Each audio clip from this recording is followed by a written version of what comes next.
Hey everybody! Thanks so much for coming to day two of the Sailor e-resource symposium. We're super glad that you could make it back. We've got I think another day's worth of really interesting sessions for you, and we're really excited to get started.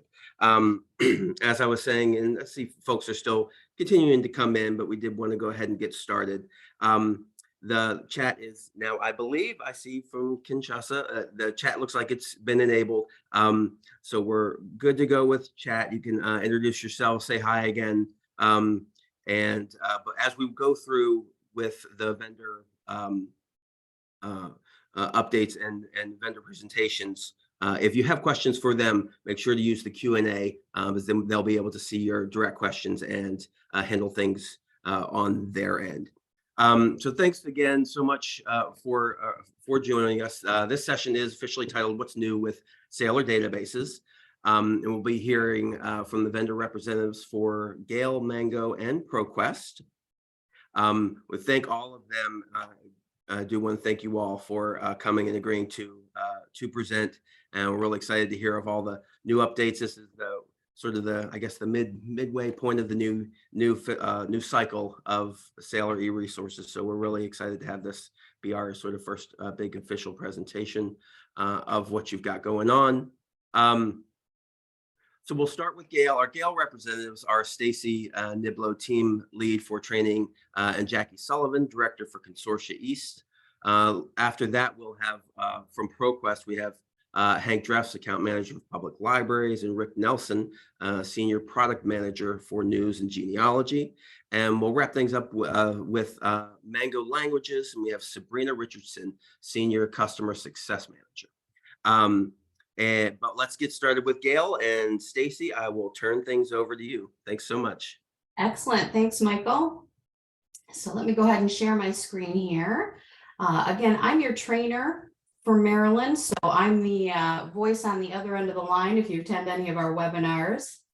And of course, I am joined by our excellent Jackie Sullivan. Jackie, do you want to say hello? Sorry, I took her by surprise. Good morning, everyone. Nice to be here. So Jackie's going to keep an eye on the Q&A as I go through what's new with your Gale resources. And we will stop periodically to answer questions, kind of catch those up, and then save some time at the end as well. So I have a lot to share with you this morning. We're going to talk about, just give you a quick refresher on what's available from Gale through Sailor, and then what's new, what's been happening with the resources since we've last kind of gathered together, and then have some exciting news about what's coming with our resources as well. Some great stuff to share. And as always, we want to talk about your support from Gale. So we'll talk about the support site and the new materials that are available there. And of course, we always love to hear feedback both on our support content, but then also the resources themselves. So feel free to share that information as we go through this morning as well. So, and go ahead and throw in the Q&A if there's anything in particular you want to know more about, so I can make sure to cover that as well. So let's go ahead and dive in. All right, so again, just a reminder about what's available from Gale. You have a really rich collection of content from Sailor, and some new resources got added this past summer. So I've made a little star there. Peterson's Test and Career Prep has been just a really well-received resource. Lots of great content there for folks maybe looking for a new career, preparing to go to college. Lots of good stuff. Gale Legal Forms is especially helpful. Folks can, of course, save themselves maybe a little money in lawyers' fees, take care of kind of everyday legal issues, but also get a lot of support for legal issues within the resource. And we're going to talk about some new things that happen there. And then National Geographic Kids, probably our most kind of name recognized resource. We are so thrilled to partner with them and to be able to provide this collection of course, the magazine, but also over 700 or almost 700 ebook titles, as well as great multimedia. And a couple of the resources are opt-in for K-12 schools. So for our K-12 folks who are attending, Gale Legal Forms was not automatically assigned. If that's something you think you'd be interested for your school, we could do that. Same thing for the Gale One File collections. Gale One File databases, whenever you hear that name, it's mostly periodicals. And we have these individual standalone, about 23 or so title collections that focus on particular subject areas. So it's things like culinary arts, agriculture, military and intelligence. You have a collection that you can enable all of them or just a handful, whatever you think might work for your K-12. So I'm going to share our contact info when we wrap up, so you can feel free to reach out to me if there's any questions about those or you'd like to opt in. Of course, our Gale in Context collection is very popular with our K-12 schools as well, but it's great genre reference in the public library too. And then Reader's Advisory available through Books and Authors, finding your next great read for fiction or nonfiction, both for kids, adults, and young adults. So that's our collection. I've got some news about things that have happened with these resources, and again, about some things that are upcoming. So let's go ahead and dive into those.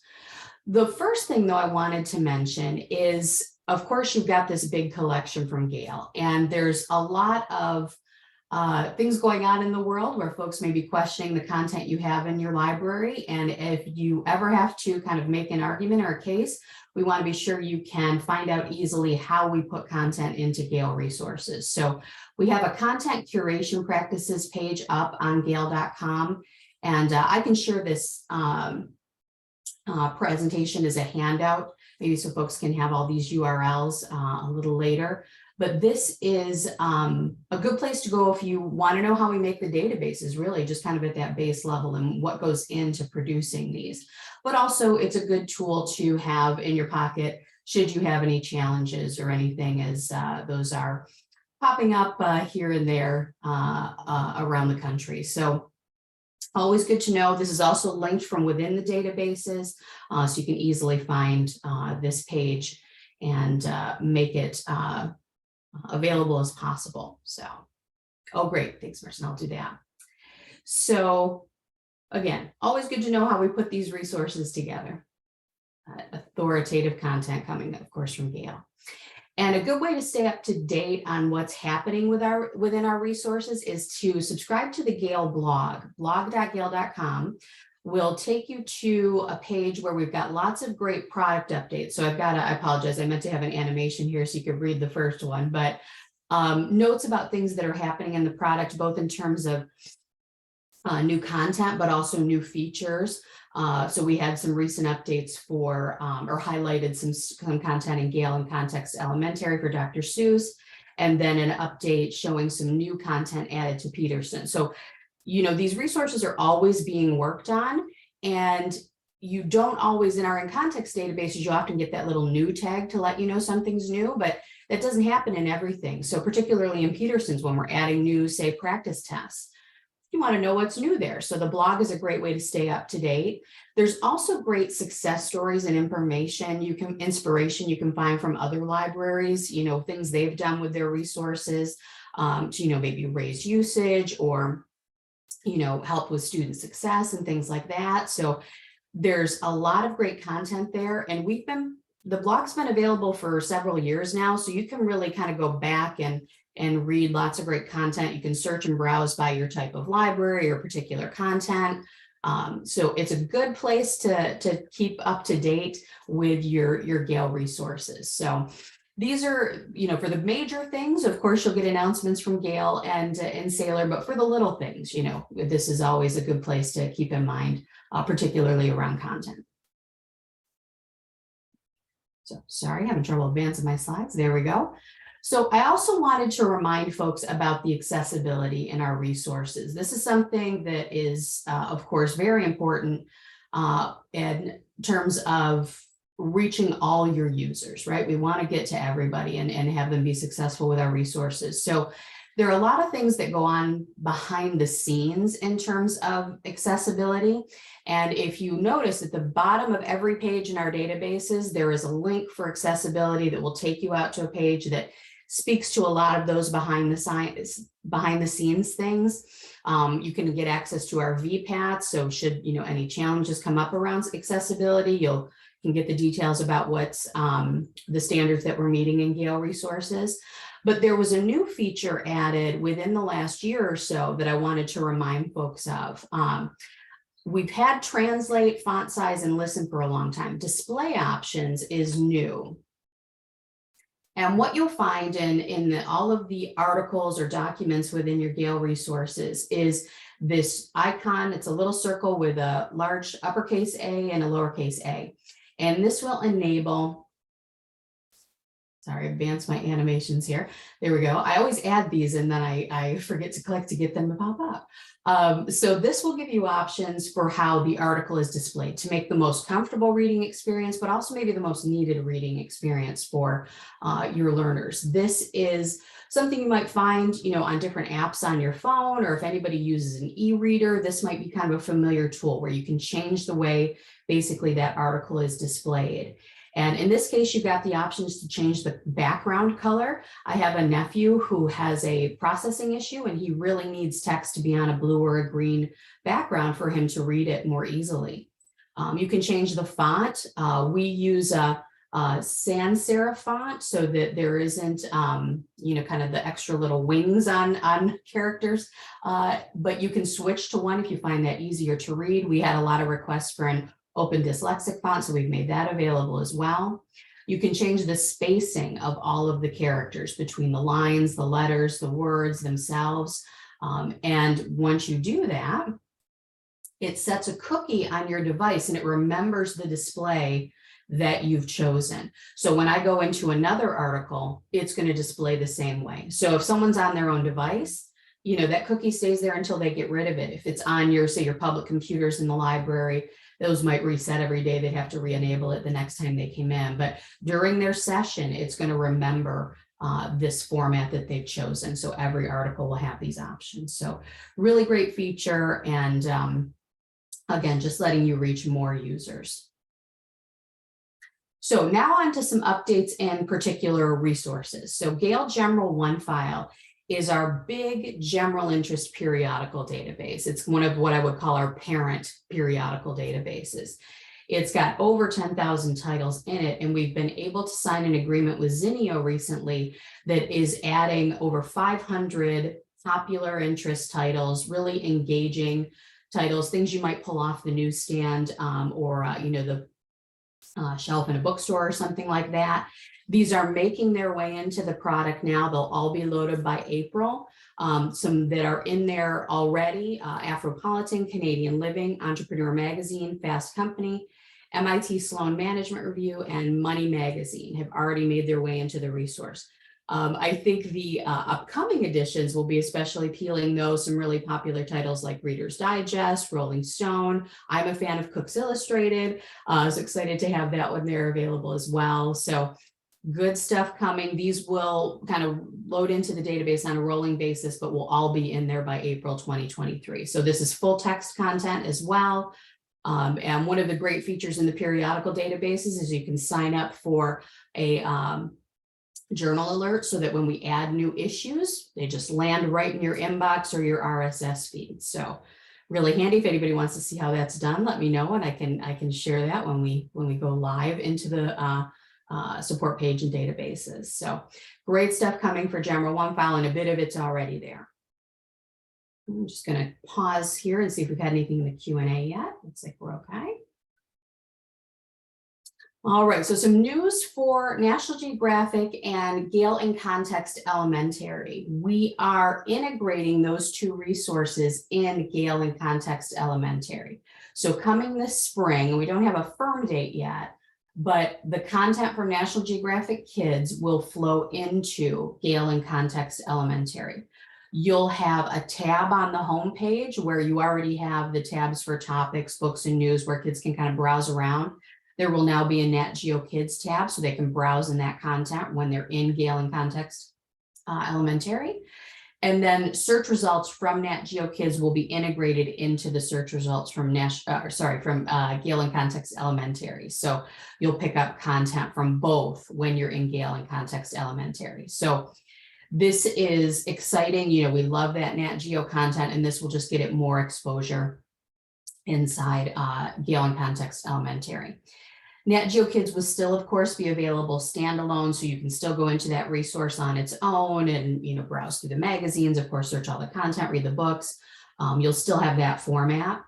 This isn't kind of a two-way integration. It's Nat Geo content coming into Gale and Context Elementary. The reverse isn't true. Gale and Context Elementary is not going to flow into Nat Geo Kids. That's still going to be, when you go into that on its own, it will still be just the Nat Geo content. So again, this is coming spring. As we have a more firm date, we'll definitely be able to communicate that to Sailor and let you all know that it's there, or that it's when it's coming. And then of course, once it launches. So this is a prototype of what it will look like. So this is subject to change a bit, but we'll of course have a more firm preview basically of what it will look like as the launch date approaches. All right. So up next, some more Gale and Context news.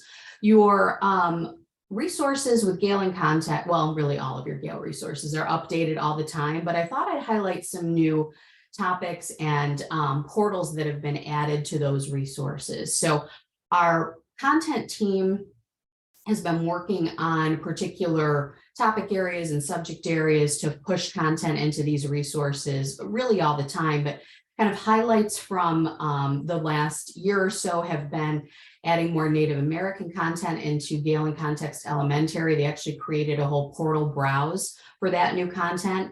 We wanted more multimedia there, so there have been a lot more images and videos added just in general, but also related to particular subject areas. We've added more coverage for artists and musicians as well in Gale and Context Elementary. Gale and Context Middle School and High School, there's been a focus on gap filling for various kind of literature areas and things that kids are reading for school. Social issues have been pushing in as well. So this list that I've got here, some are brand new portal pages, but then others are maybe just more topic overviews that have been added or updated or featured. So again, that's why I want to be able to make sure you've got this as a handout so you can kind of check these lists. So some great stuff coming into these. And then over the next few months, the focus is going to be adding content for and updating content for personal finance and media literacy, or financial literacy, I think is the term they use, not just personal finance. So great stuff coming for Gale and Context High School. And again, this is why I always want to recommend using the Gale blog, because as these content updates push in, they make notes on the blog, so you can kind of stay up to date with what's new. Alrighty, so Gale legal forms, again, one of the new resources that came to you in July has had some enhancements even since you launched it then. So we've been able to add a lot of Spanish language legal forms, and most recently have been able to call those out on a search result. You'll see an asterisk for the forms that are available in both English and Spanish. So there's of course a little, oh shoot, what's the word I want? Legend there telling you what the asterisk is for, but you'll see that pretty popular in both state and national forms. And within the form, you'll see just both options available once you get inside there. So the other great piece, aside from the forms, you know, the database is very well named, but aside from all of the forms in the resource, we also have a lot of support for legal issues. And to that end, we added the new edition of Gale Encyclopedia of American Law. That's what you're using if you select the Law Digest over there on the left-hand side. This is 14 volumes of text that has been basically updated into Gale legal forms. So provides users a good way to get a basis of knowledge on different legal issues, even breaks down, it's an encyclopedia itself. So it is, you know, going to cover major cases and things like that. So huge value added to Gale legal forms. And then coming in 2023, we're going to have MARC records available, so you can load them into your catalogs, and then users can get directed right to the resource for popular legal topics. So those are coming in 2023. Again, as we have those firm dates, we'll announce those. So lots of news for Gale Presents Peterson's Test and Career Prep. We are expecting, we are launching a user interface update coming in early summer 2023. So in a few months, we will be launching some pretty major interface updates. As you can see over to the screenshot over there on the right, this is going to be a new look and feel. We found folks maybe as they landed in the resource weren't always sure where to start, maybe didn't even realize that those 4 boxes that are on the homepage now were clickable, and that's how you got into content. So the new interface is going to be more intuitive. It's also going to be more accessible or raise the accessibility level. The screenshots that we're showing you today are drafts and subject to change. So feedback is always useful, but especially when we're launching something like this, while we're in the process of changing it, we love to hear that feedback so we can make the launch as successful as possible. So a big UI change, and then more Spanish content is available, will be available. We're going to have a full Spanish translation available for the interface on the homepage. Not sure how well you can see it, but in the very top of the banner there will be the option to switch the interface into Spanish. So you'll be able to toggle between English and Spanish with the interface. It won't change all of the content though. We will be making some practice tests available in Spanish. They're going to prioritize the list based on the actual tests being offered in Spanish. Not all tests are. For example, the SAT it's not available to take it in Spanish. So they wouldn't be prioritizing the SAT, but others that are will be prioritized, and those will release on a rolling basis. It takes a lot of work to do this, so they'll kind of launch maybe one at a time as they become available. We're also going to make some changes to make account recovery easier. If you forget your password or something like that, we're going to make it a little easier to get that your account access back. And another suggestion that we have from customers, the title list we have now is only a PDF. We're going to make it available in HTML too, so you can just kind of quickly scan it when in the resource, but the PDF will still be available if that's something you want to print out and have on hand to be able to check and see what's in the resource. So I've got a couple more screenshots to show you here. So this is the new homepage, and it's blocking a bit of the header there, but you'll see it's what the search box will offer. So as we move in, on the left here, you'll see what happens when you go in for a test prep. It'll kind of lead you on almost a breadcrumb path to pick the types of tests you're interested in, and then give you a list of those tests that match up. Over on the right, this is once you've kind of moved down that path and selected a few things, it just shows you the tests available. So a more streamlined kind of view here. And then on the left, this will offer, is what you'll see when you choose to browse a category. So if you're just kind of looking to see what's available, what's around in the resource, I love a browse in our products. I think it's the best way to get familiar with what is available. So the new browse capability will be great. And then over on the right is what it will look like with some of the categorized searches. So if you're looking for a college, you're looking for a scholarship, you'll use the toggles over on the left or the filters on the left to then get matched up over on the right with what fits. So again, these are drafts, so these are subject to change. But again, as you look at this later and have any feedback for you, we'd love to hear it. So lots of good stuff coming for Peterson's Test and Career Prep. Good stuff. And again, this is happening summer 2023. So we've got a little time for this launches. Most of the other things were coming in the spring. This will be an early summer release. All right, we're going to keep moving. Another reminder about your content with Peterson's. We have wanted to make this resource kind of more discoverable. And one of the ways we're doing that is with mark records and direct links to subject hubs. So for example, when you land on the SAT, it shows you we've got the course, we've got the practice tests, it's got the ebook, it has some articles to go along with it. That's what we call a subject hub. So we've created mark records for those and direct URLs. So the mark records, of course, make it great, discoverable in your catalog. The direct links are handy though too. There's something you could tweet out, or that say in the library where you've got, say, a test prep session, you could create a QR code that goes to that subject hub direct URL and point users right to that online resource for them. So we have these available both for subject hubs and ebooks. So the individual titles too, again, just making those more discoverable through your catalog in other ways. So we're going to visit the support site, so I'll show you where those are. All right, so as a reminder, we have 2 support sites for Sailor, support.gale.com/Sailor and support.gale.com/Sailor K-12. So we kind of post as needed to each of these pages. And we've got some great new content there that I want to share.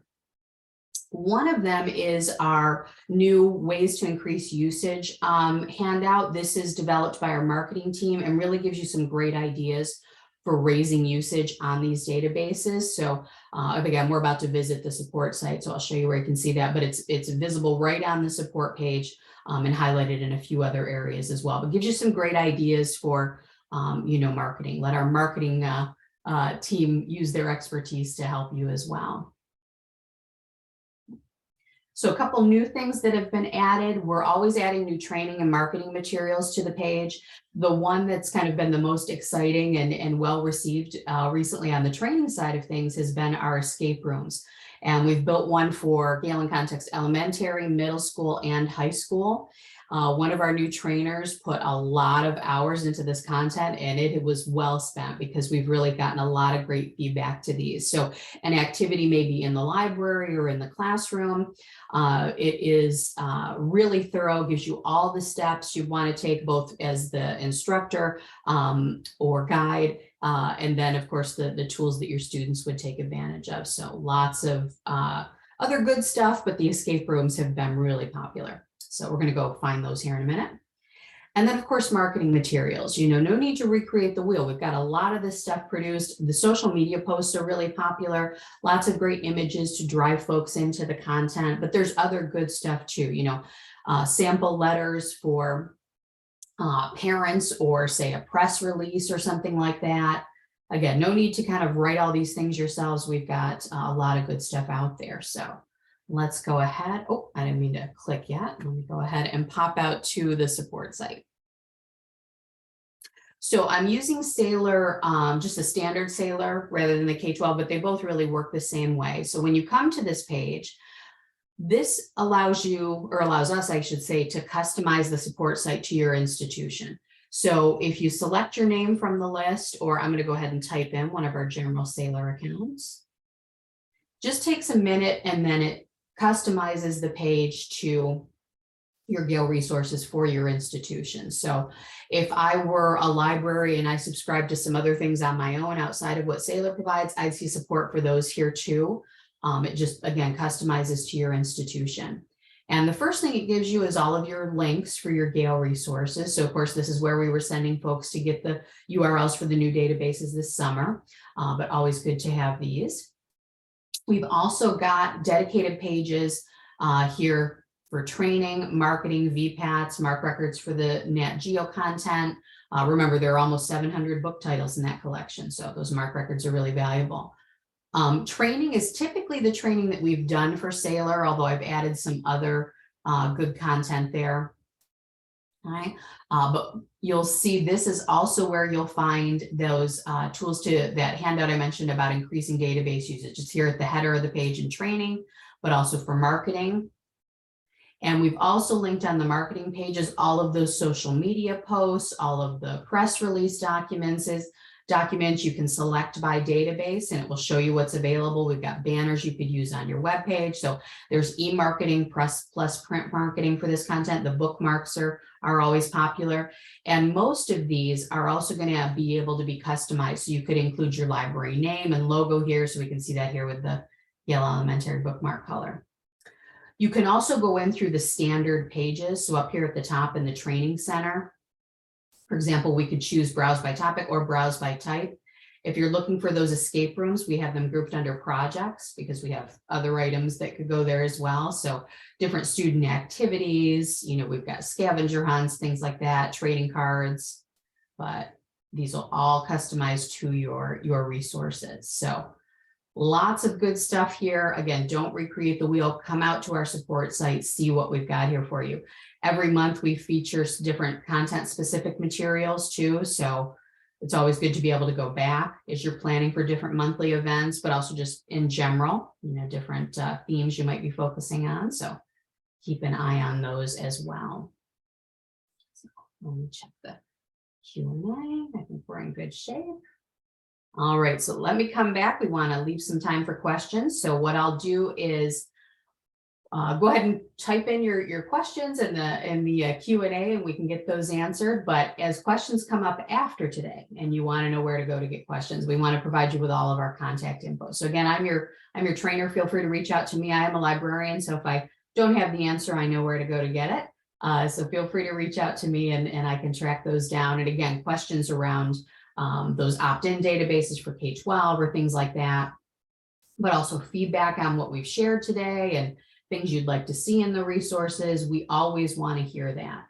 Another good person to get to know at Gale is your customer success manager. These are the folks that are there to help you be successful with our resources. You can talk with them about your usage reports. You can talk about them, maybe a project you're going to be overhauling your web page and want some help for how to place your Gale resources there.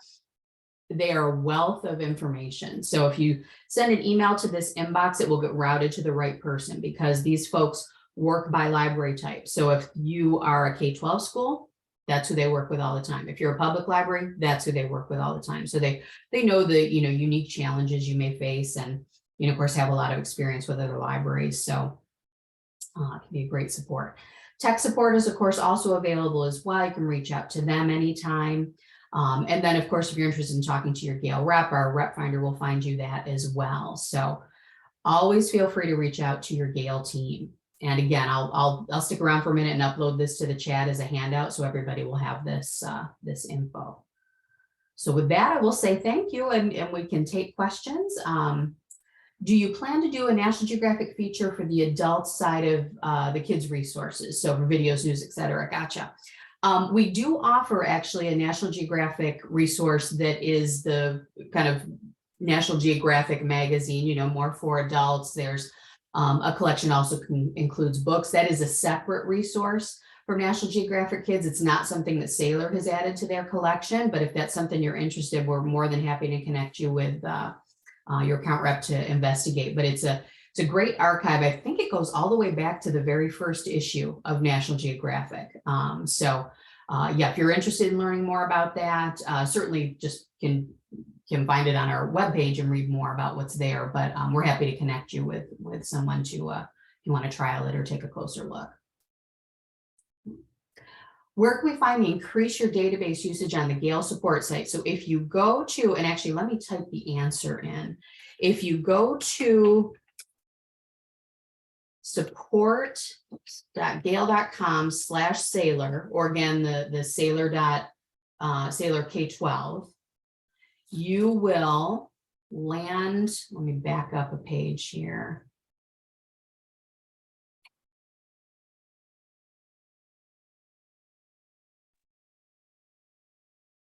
And you've got, again, the page where you can enter in your library name, but really, if you just want to find that quickly, go right to the training or marketing tab here, and it will be the first thing listed. And actually, you know what? I'll download that and upload that to the chat here in a minute too. So you've got it there, but yeah, right here. And actually, let me put this URL. I can add this to the chat now. And then where can we find the Gale one-pagers? We've got some that I would say training is going to be the best place for those. The like the quick tips about how to use a resource is maybe what I'm thinking you're looking for. If you go to the training page here from the support, we've got I think it's at the bottom. Yeah, the additional materials. We put the tips sheets and resource guides. But also, if you come to the products page, when you come to the support site and choose a database, it will then take you to the support page for that entire product. It'll give you not just training materials, but also all the marketing materials, all of those. So I think those might be the one sheet you're looking for. All righty. Okay, I don't want to cut into my co-presenter's time, so I'm going to go ahead and stop the share. And again, I'll upload the handouts I mentioned here in the next minute. So thanks for inviting us to present today. Stacy, thank you so much. I appreciate it. Super informative as always. And I love, it looks like you've got a lot of new stuff coming, Yes, coming very along exciting. quickly. It looks really great. So thank you so much. Thank you. And so now we will turn it over to Hank and Rick from ProQuest. I'll turn it over to you all. Thanks, guys.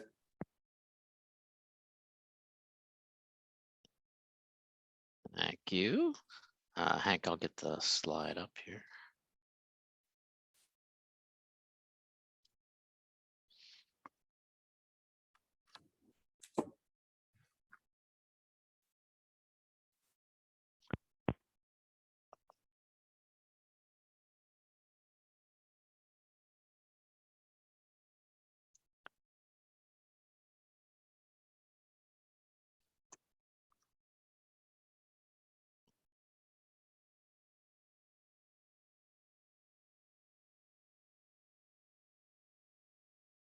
I cannot hear you, Hank.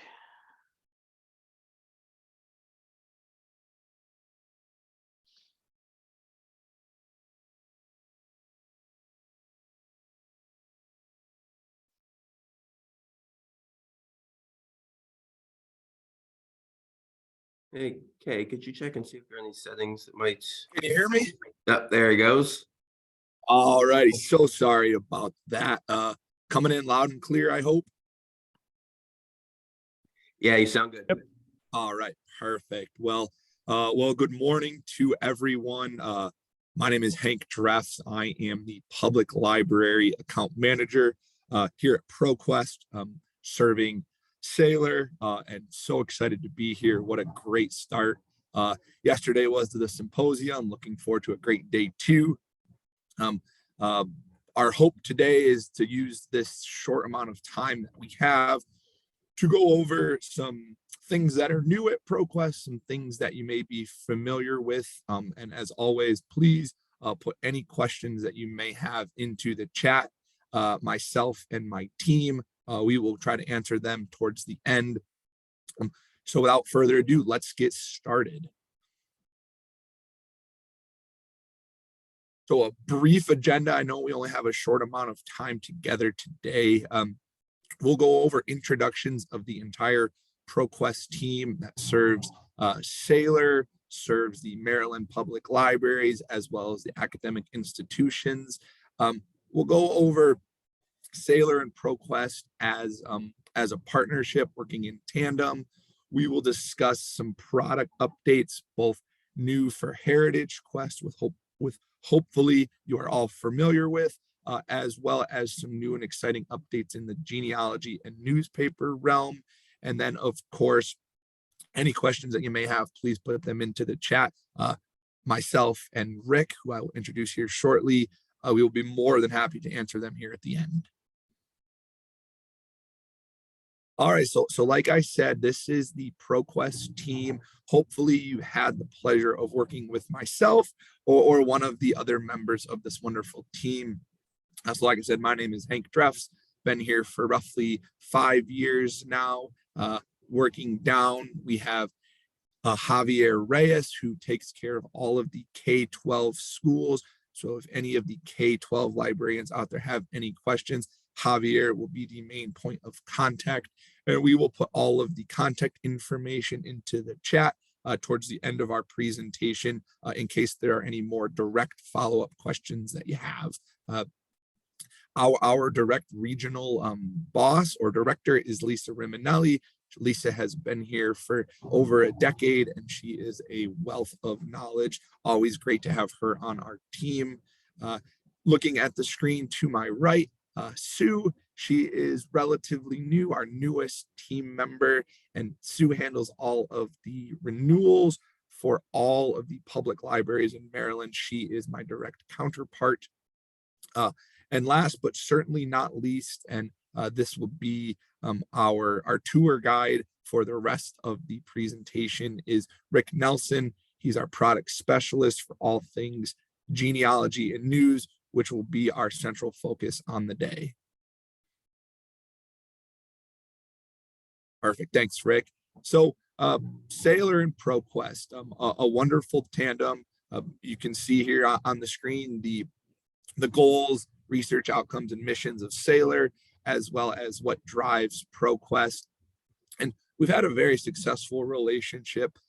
Heritage Quest being such a wonderful resource for genealogy patrons who, in the last few years, have had to find new ways to research, whether that be from home or be on the road or wherever your research may take you. Heritage Quest certainly has been a wonderful resource for all of your patrons.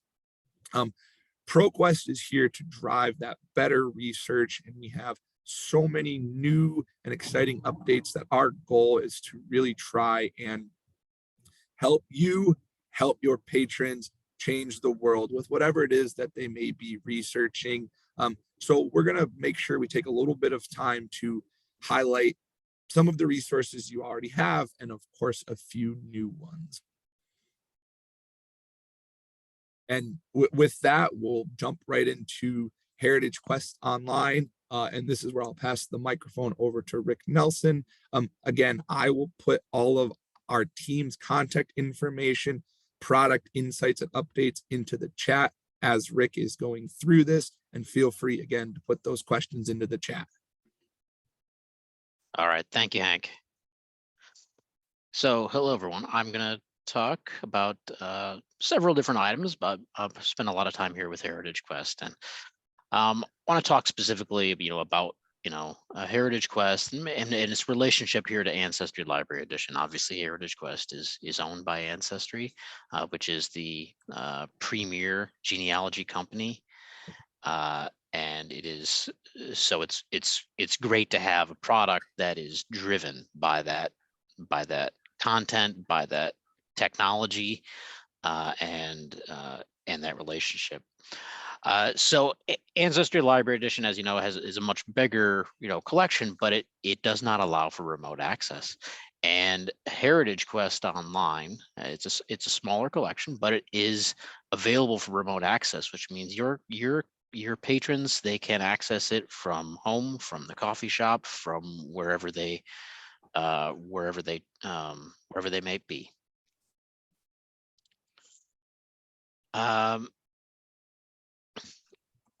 So this is, the homepage of Ancestry, of Heritage Quest Online.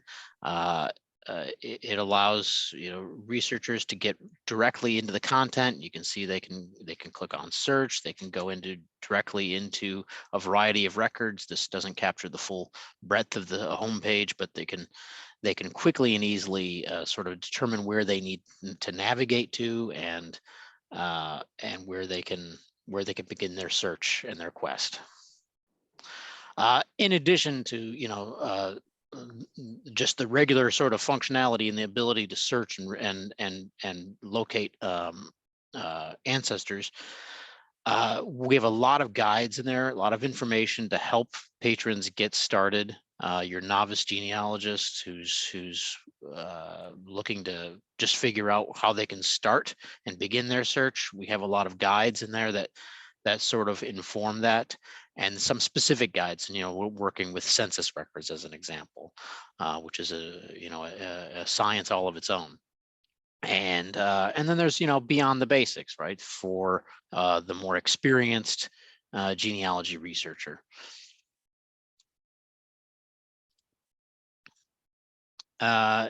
So there's a wide breadth of content that is included in Heritage Quest. I'm sure you're all aware, but just to sort of remind everybody, we have census records for really every census, including the 1950 census now, and I'll talk about that in a bit. Family and local history books. There's records that go all the way back to the Revolutionary War. We have obituaries that are extracted from newspapers. There's maps, photos, and a lot more.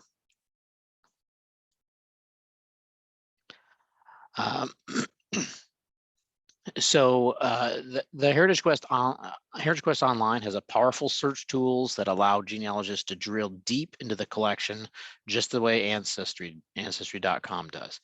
And users can expect to discover exciting materials and make remarkable connections between people, geography, and much more. So what's new with Heritage Quest Online? The biggest thing that was new in Heritage Quest over the last year is the 1950 census. So in April of last year, the National Archives released the 1950 census. It was a massive collection of records. It is so they were added initially to both Ancestry as well as Heritage Quest, and then Ancestry programmatically or systematically went back through all of those records after that initial load, and they applied their trademark indexing technology and handwritten recognition technology, which is proprietary to them. Nobody else has their version, and it is designed specifically to work with census records, which are a unique animal. So adding in all of these records was really twice, adding in the initial batch and then going back and adding in the re-indexed versions was a massive undertaking, and it was completed in the fall. Why is the 1950s census such a big deal for your family history? It's a huge change, right? And I'm sure that you heard from many patrons who were excited to be able to access this content for the first time. Over 151 million people were recorded in this census, and that's a 14% increase from 1940.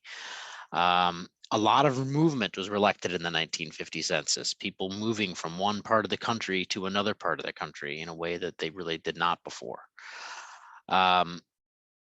You can find close relatives in the 1950 census. If you are, of a certain age, you can find your parents, and if not, then you can certainly probably find your grandparents. So then the 1950 census does mark the first appearance of the baby boomer generation, and so the 1950 census was very exciting to have access to. Why Heritage Quest is the place to discover the 1950 census? As I mentioned, the new handwriting recognition technology can help find your relatives' names faster and add more insight to your family details and your census search. And you can see how newspapers, yearbooks, and other records add to your story as you connect to those other elements and build that out.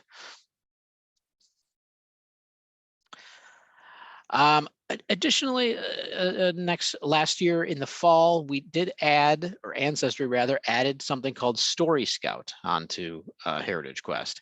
And it's a very simple way, and it's on the homepage. It's a very simple way of sort of getting a backstory into the history of your family. So you can very quickly put in a relative, or a grandparent specifically, and their name, and their location, geographic location, and then it gives you a list of options. And in this case, I had put in my own. My grandfather was Melvin Nelson, and so. And then you can select, oh yes, that is my grandparent. If it's not, then you can go back and you refine your search a little bit. If you're like me and you have a common name, it takes a little bit more specificity sometimes to find people, right? And so then you're taken, and you can see, and it takes you to a number of different stories that are related. It's sort of a neat way of getting, I think, specifically novice users interested and engaged in genealogy and the history of their family. Stepping outside the product a little bit, just to talk about something else that's new last year, we did release a genealogy marketing toolkit that is available for everybody and anybody. And if I put the link here, but anybody can go to that link, and certainly we can share that link in the chat, or send it to anybody directly if they want. But it's a very good resource that allows libraries to access posters, bookmarks, training materials, things to help them promote their genealogy products, including Heritage Quest Online. So it's a very good resource, and I would encourage everybody to check that out. Coming in 2023, we are going to be adding sort of a language toggle up here in the top right corner that will allow patrons to switch to Spanish if they prefer to read their documents and the database rather in Spanish language. And we think this will be a very nice addition. Other genealogy products, just to reiterate sort of what else we have to offer. So the Ancestry Library Edition, as I already mentioned, I don't think it requires too much of an introduction. It is over 20 billion records. It is essentially the same content as is available on the consumer product, and it allows genealogy researchers to really get the premium product that is available. The downside is it is only available for inside the library. Fold 3 is another product that's developed by Ancestry and has a consumer edition, and we sell the library edition. And the library edition is completely the same as the consumer edition. The content, the interface, on this one, there is even an ability to log in. With Ancestry and Heritage Quest, there is not the ability to create a personal login. So on Fold 3, you actually can create a personal login and work with the content in a unique way. And newspapers.com. Newspapers.com likewise does have a personal login, and you can save your clippings and things like that. But so yeah, the library edition is functionality wise, it is exactly the same as the consumer edition. In terms of content, there is a different set of content for the library edition versus the consumer edition. Strongly encourage anybody who has any interest to take a trial of the product or ask for a title list and see if there's resources there that are of interest and of value to them and their patrons. But it is a great product. And just quick on newspapers, we sell subscriptions to the Baltimore Sun and the Baltimore Afro-American. Both those titles are available for subscription. They are, the Baltimore Sun is extremely important Maryland paper, obviously, and I think would be of interest to all. And the Baltimore Afro-American, obviously, was the premier African-American newspaper. One of the premier, certainly on the East Coast, but certainly the premier for the state of Maryland. And we just to reiterate, this is that we are the only reseller that has all 5 of the big newspapers available, and so those subscriptions are always available for these top 5 premier newspapers for the United States. And just why ProQuest newspapers? It's used by all levels of researchers. Obviously, can be used for homework, can be used for genealogical discovery, just to tie it back to the products we were talking about originally. And they're invaluable resources to finding and discovering and making connections with people from the past. You can find the first historical record of an event, person, or a place. Our products include cover-to-cover searchable access. They include obituaries, birth notices, marriage notices, business updates, everything you can imagine. Research, you can research across multiple perspectives and large spans of time. So you can really, delve into a topic or a group of people or individuals, and sort of, follow their stories, the stories that are available over many years. And as a user-friendly platform, I think many of you are probably familiar with the platform. It's very easy to use, and the images are crisp and they look very good, and they're easy to work with and easy to download and share. And that is what I have. And so now we're available for any questions. Thanks, Rick and Hank. Just a reminder, yeah, feel free to drop any questions you have into the Q&A if you'd like. So far, Rick, we do have just one about support team question about if they're having technical difficulties with Ancestry Library Edition. How do you contact your support team?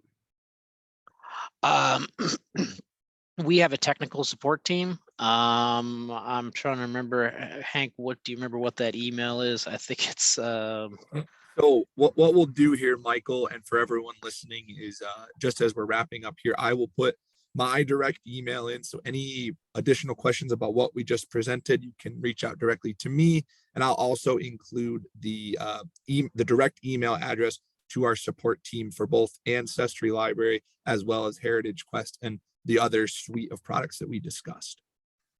Sounds great. Right. Perfect. And another question from Cynthia.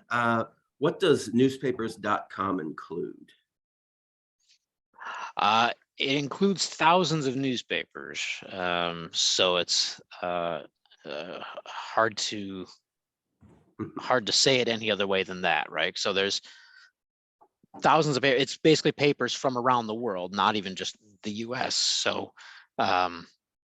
it's a lot of papers, and what people are normally interested in, they're mostly interested in their local paper, not necessarily exclusively.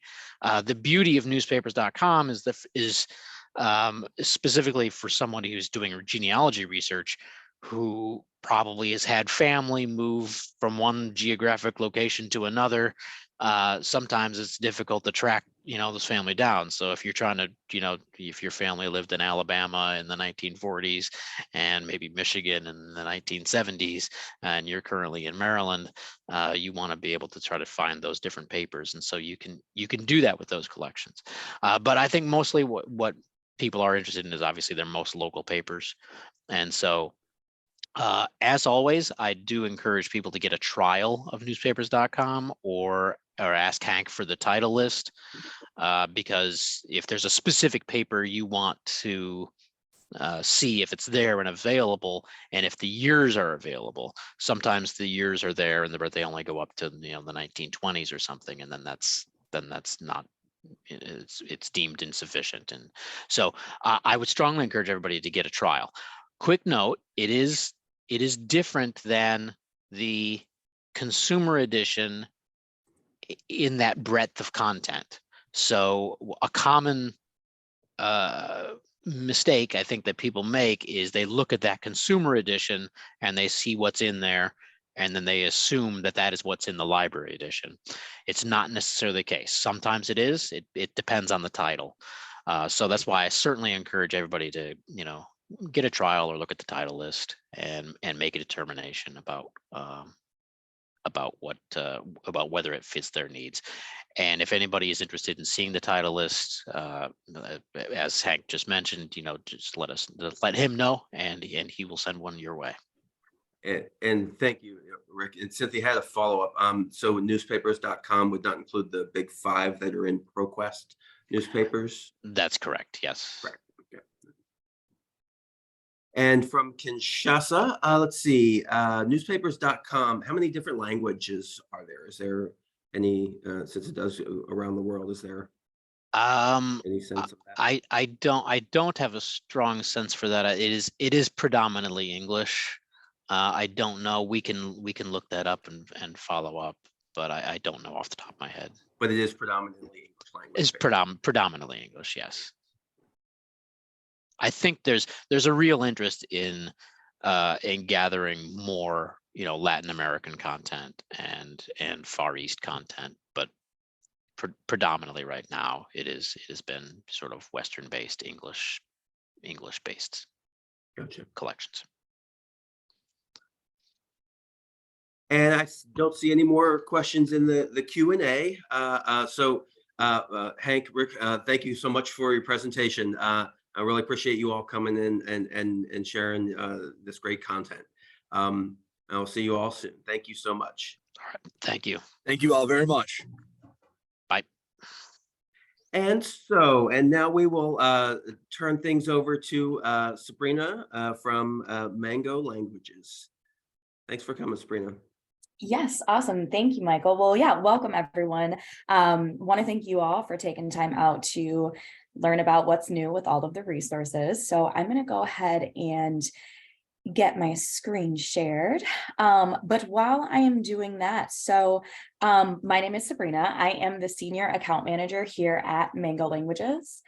And so basically I am your go-to girl for anything that you'll need with Mango, whether that be help with training staff members who might not be familiar or comfortable talking with it, helping with promoting it, not only in the library, but within your community, or if there are any specific requests, whether it be for new languages, new features, things like that. So my contact information will be posted at the end, but I will make sure to include that in the chat as well. So yeah, let's dive in. So today, just in case there's anyone out there who may not be familiar with Mango, we're going to start by giving a brief overview of some of the key features, the key things we have to offer, and then we'll actually jump into a lesson so that I can show you the dashboard, some of the new content that we've added, and actually how to take advantage of the product. And then we'll also take a look at our YouTube channel and our promotional site, so you can see the resources that we have available to help make promoting this resource to your patrons and your communities that much easier.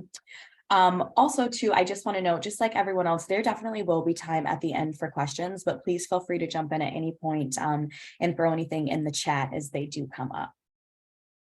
So yeah, for those who might not be familiar with Mango, we create a language learning software.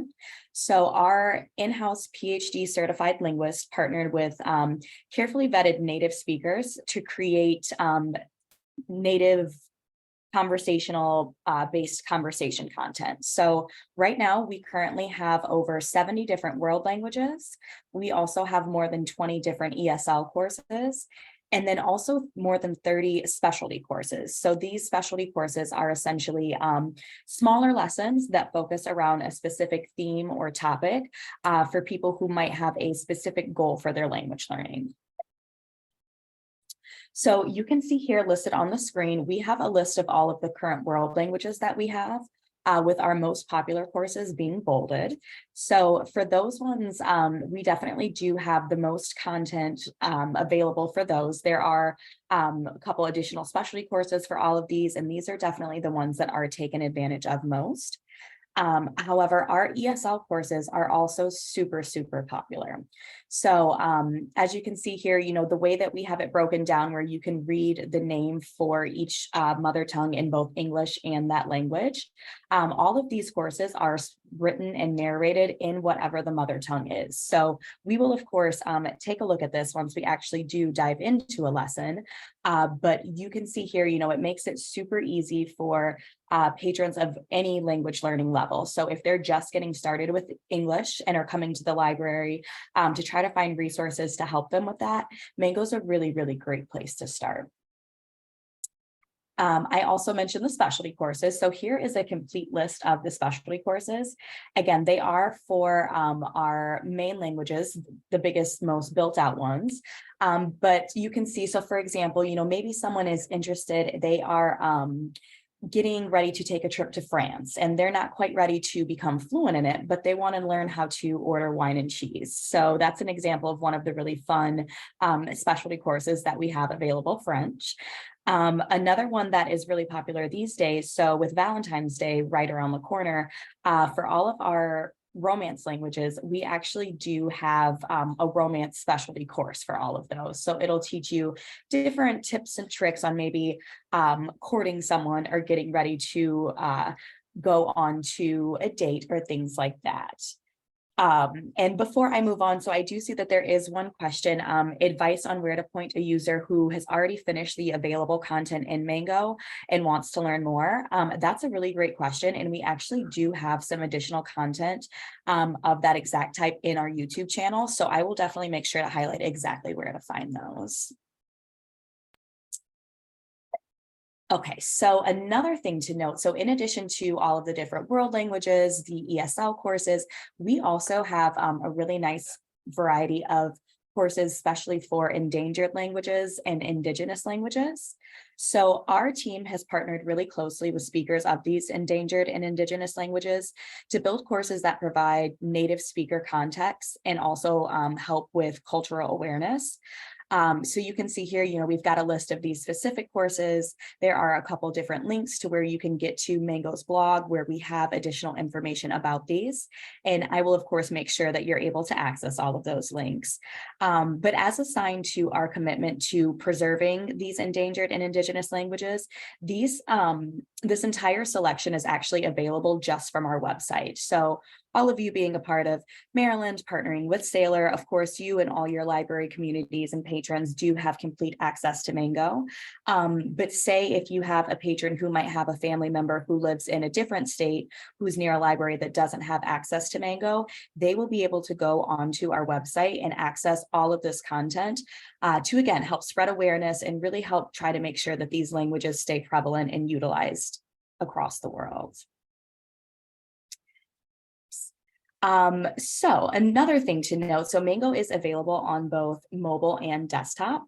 So for today, when we do jump into a lesson, we will be taking a look at the desktop version.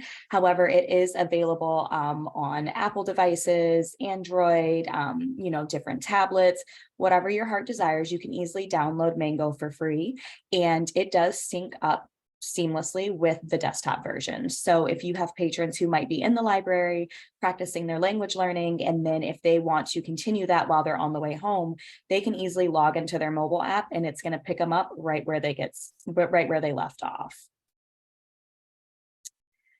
Another great feature of Mango is that we have recently, over the last year, added the availability to add family profiles. So with these family profiles, each Mango profile can have up to 5 additional learning profiles that are added to it. So this is really great for families who might have younger children who don't have their own library cards yet, for example, or who might not have their own email addresses yet, or who kind of just want to keep things together on one account. Each individual user will then get their own login information and their progress will be tracked separately. However, it is connected all to one account. So this is a really great feature to promote, to help encourage families to kind of get in on a language learning journey together.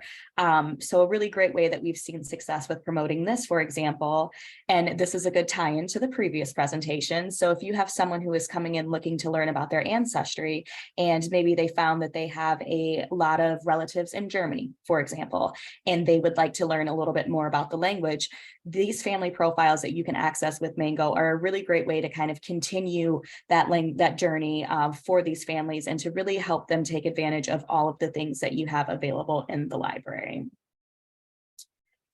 So let's see, I am going to switch my screen now so that we can actually jump into a lesson there.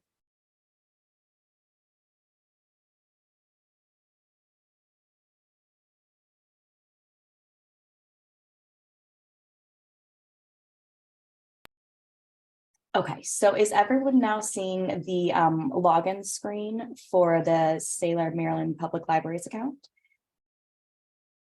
Looks good, Sabrina. Awesome, perfect. So just for sake of time for today, I am going to jump right into an existing profile. But as you can see here, there is an option to use Mango as a guest. So this is for people who might want to just dive in, kind of get their feet wet and check it out. They can quickly and easily just jump right into a lesson. We do recommend creating a profile because that then allows you to track your progress, go in right where you left off. But of course, that is an option. And then for creating a new profile, it's as simple as just selecting an email and password combination, and it'll get you right in there. So I'm going to go ahead and log in. And one thing to note too, so since I am logging into an existing profile that I've been using, it's going to take me right into the last lesson that I most recently was using. However, if you were to log in for the very first time with Mango, it's first going to prompt you with what language you want to learn. So you'll then select the language of your choosing, and then it will take you into the lesson.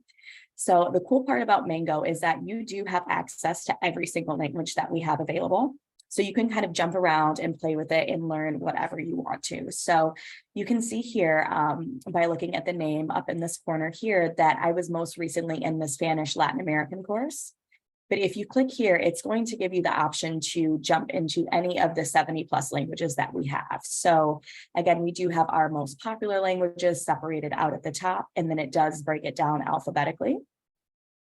So one thing before we actually jump into a lesson that I would like to highlight is for our ESL courses. So if you do have someone who is looking to use Mango to learn English as their second language, they'll first want to select English as the language that they want to learn.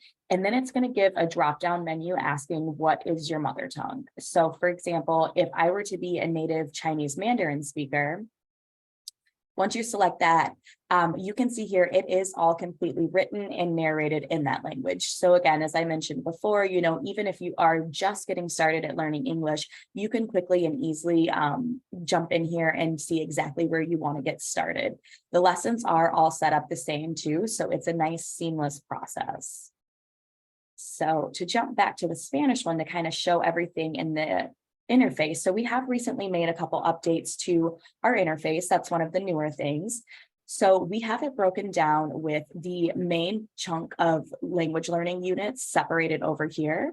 For our most developed courses, there are 5. For some of the smaller ones, there's 1 or 2, but each of the units are then broken down into individual chapters, which are then broken down into individual lessons. And Mango is a self-paced learning program. So you don't have to start at chapter 1, lesson 1 in order to move on. You can kind of jump around to different sections depending on what your current level is. And we do also offer placement tests. So if you have someone who may have studied the language in college, for example, and wants to jump back into it, they can take a short assessment and it will recommend a place for them to get started. For the courses that we do have special units available for, those will be also listed on the left-hand side of the screen. So for example, for Spanish Latin American, we have a medical unit that will teach you terms that would be used in a hospital, for example. I mentioned that romance course. We also have a business course, as well as a Spanish for librarians course, which, as you could imagine, is very popular. Couple other things to note before we jump in, we also have a daily review feature. So with this daily review feature, as you go through lessons and complete them, the system will automatically pull out different words and phrases to kind of test you with, like flashcards. So whenever you're ready to get started with your daily review, you'll go through these cards and you can select if you got it right or if you got it wrong, essentially showing if you want more practice with it or if you're confident. And the system will adapt to each individual user. So if it finds that you're getting these specific verbs correct, it'll show them to you less frequently and focus on things that seem to be a little bit tougher to recall. So it's really great for people who like to quiz themselves and make sure that they are staying up on their language learning. Also, of course, there is a resume learning button, so you don't have to keep track of where you started or anything like that. You can just jump right in and it's going to take you into the last slide that you were at. But so for today, I'm going to jump in a little bit deeper just so we can see a lot of content all at once, again, just for the sake of time. So I'm actually going to start with Unit 1, Chapter 1, which focuses on places and directions. So hopefully you notice each chapter does have a different theme. So you can kind of get an idea just by looking at the different chapters, exactly what you can look forward to learning throughout that chapter.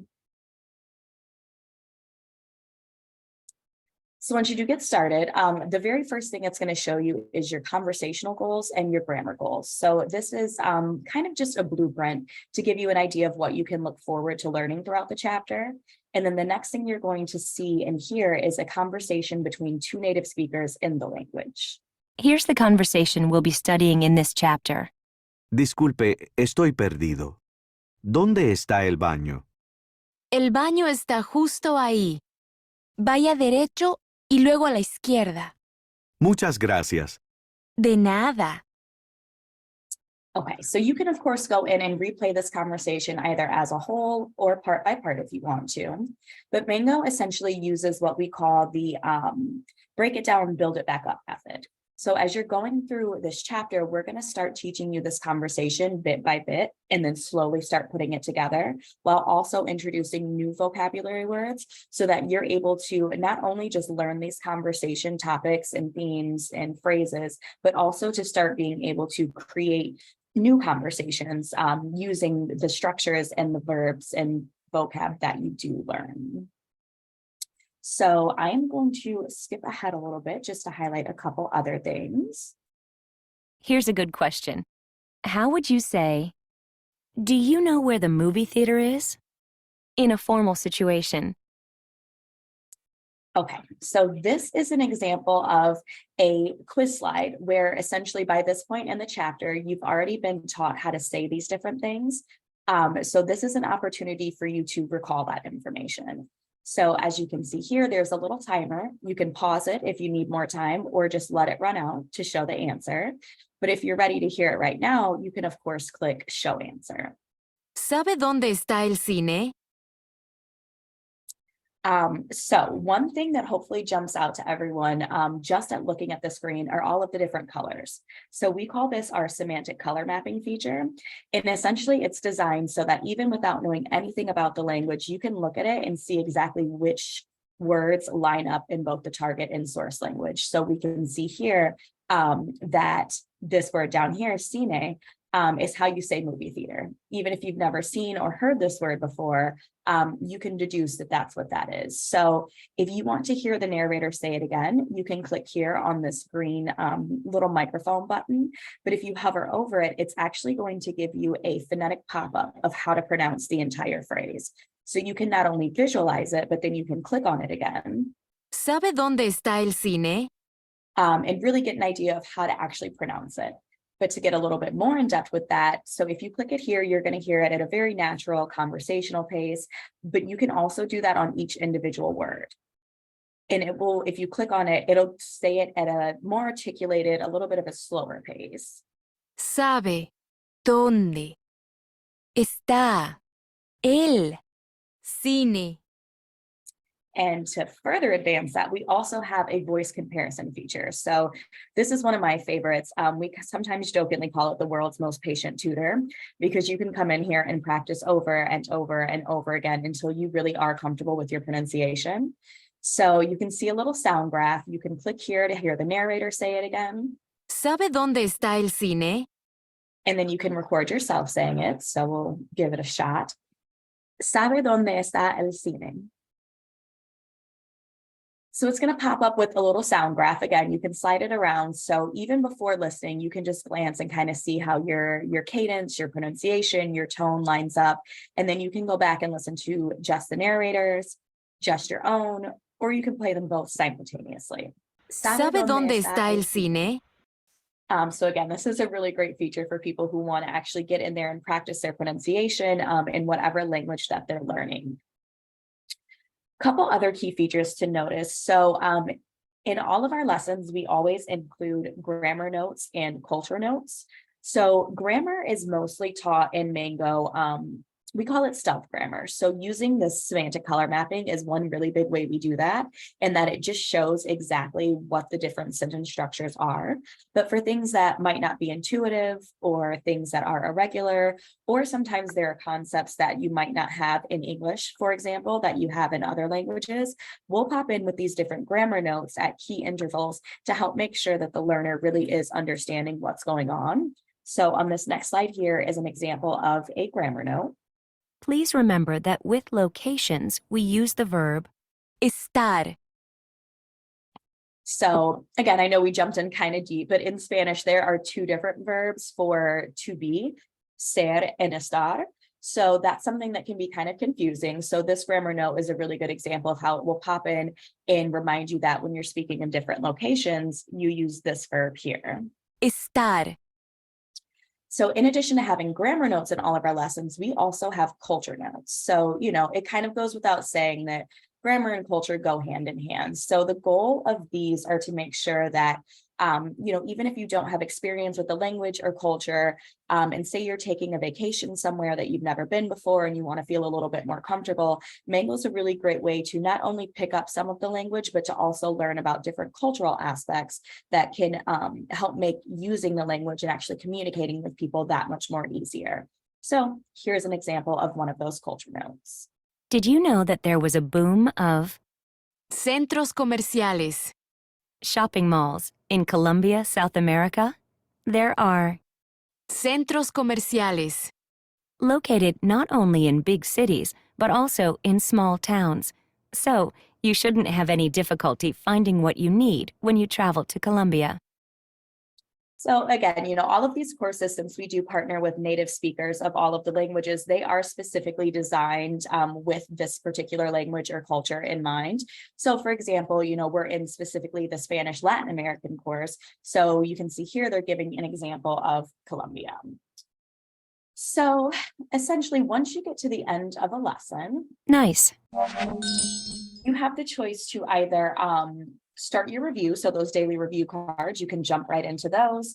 You can also restart the lesson, go back slide by side, or you can just click this little X here and it's going to take you back to the key language learning section.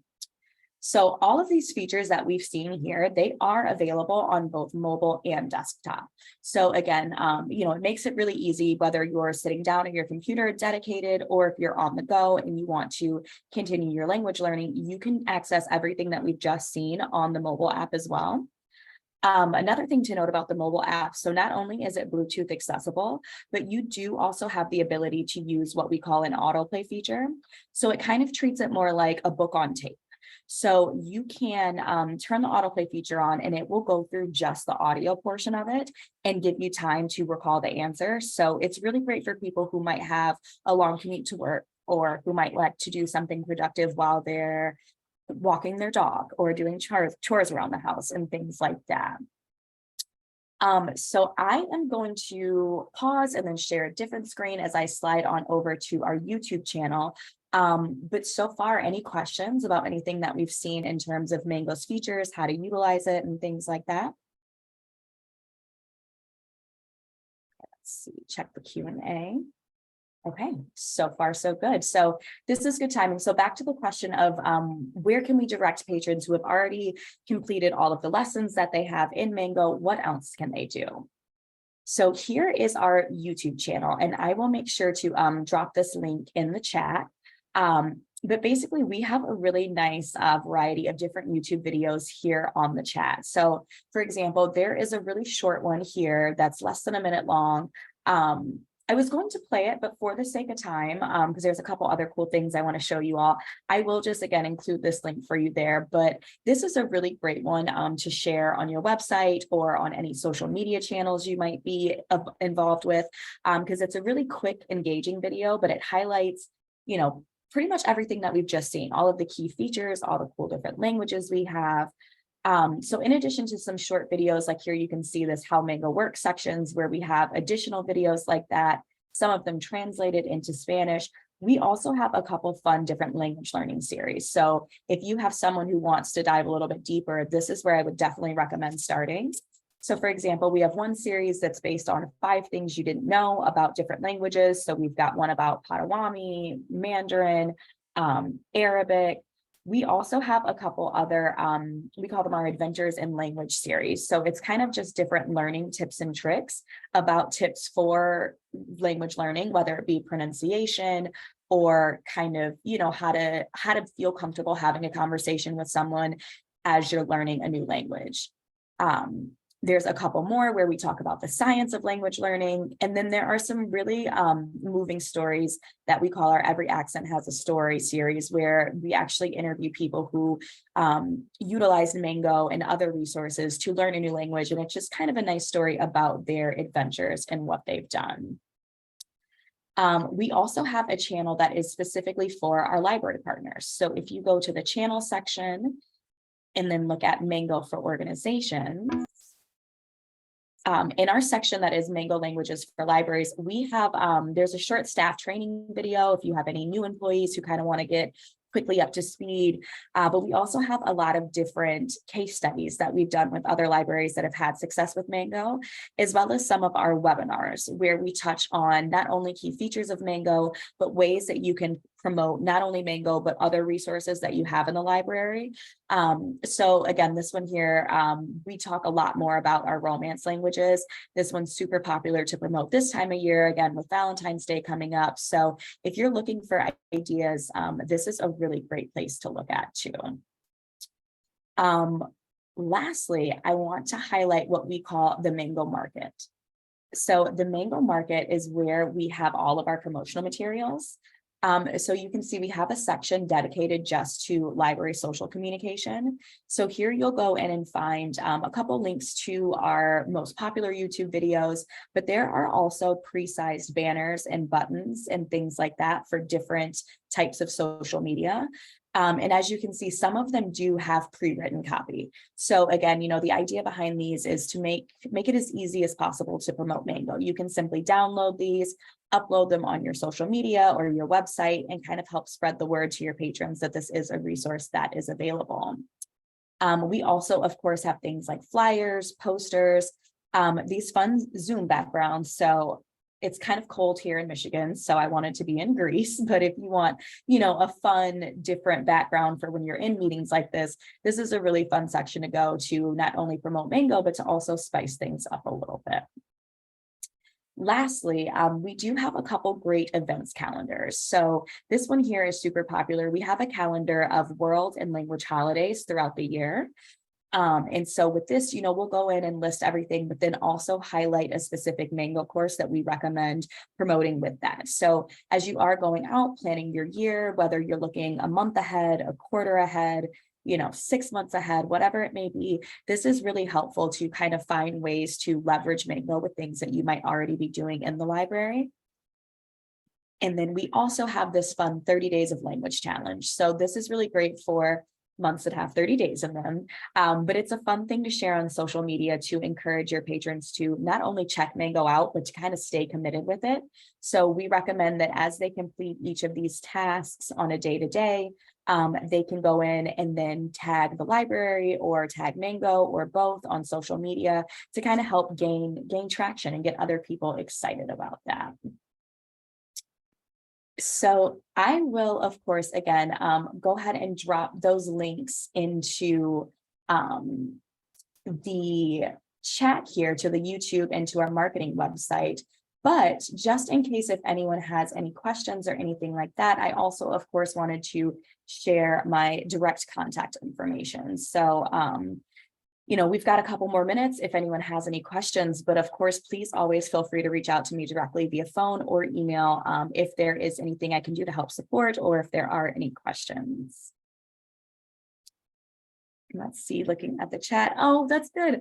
Manisine, I see that you say you use it all the time. I'm glad it's something that's helpful for you. Sabrina, thank you so much. I appreciate it. Yeah. This has been a great session. So much information. Let's see. I think Anne does have one question up in the Q&A. Of course. Let's see. Let's see, I can read it for you. Is there a Mango blog where they can keep up with updates? Yes, there definitely is. Oops. And I will drop that in to the chat as well. There is a Mango blog and that one, similar to what we were talking about with Gale as well. That's definitely a really great place to go to access, anything new. So I have just dropped the link to the YouTube channel in the chat.